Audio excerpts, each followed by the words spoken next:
Yo, what up? Before we start, I'd like to give a quick thanks to the sponsor for today's video. No one. So you think you have the guts to start out photography but have no idea where to start? Then fear not, I'm here for the rescue.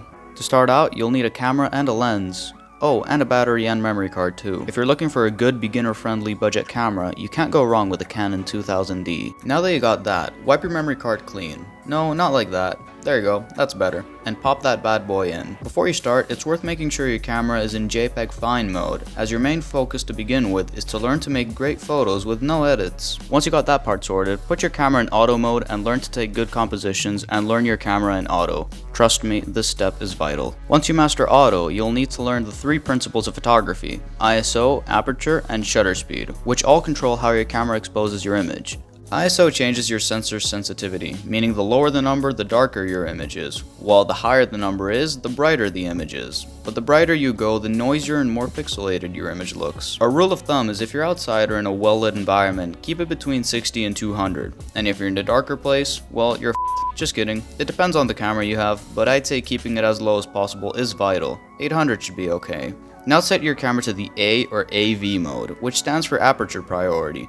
i.e., you control the aperture and the camera does the rest. Aperture is the iris on your lens and controls how much light comes into your camera. The lower the number, the more light comes in. Conversely, the higher the number, the less light comes in. But wait, there's more. Due to some law of physics that I still don't know or care about, the lower the aperture, the blurrier the background is.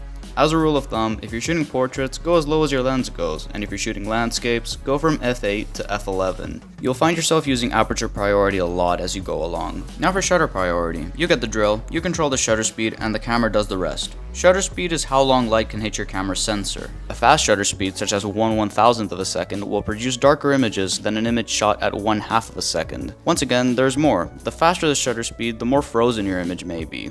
This is useful when shooting action or wildlife, while the lower the shutter speed, the blurrier your images will be. This is useful to get light trail photos. When using these two modes, I'd suggest if you're shooting portraits or landscapes to stay in aperture priority, and if you're shooting action, then stay in shutter priority, and as you get more comfortable, turn off auto ISO and set it manually. So you've learned the three pillars of photography, but how do they correlate with each other? Well, I'm glad you asked. Put your camera into manual mode and kick it off. If you're shooting portraits, set your aperture first, then your ISO, and then your shutter speed. If your image is still too dark, then I'd suggest upping the ISO, and if it's too bright, increase your shutter speed.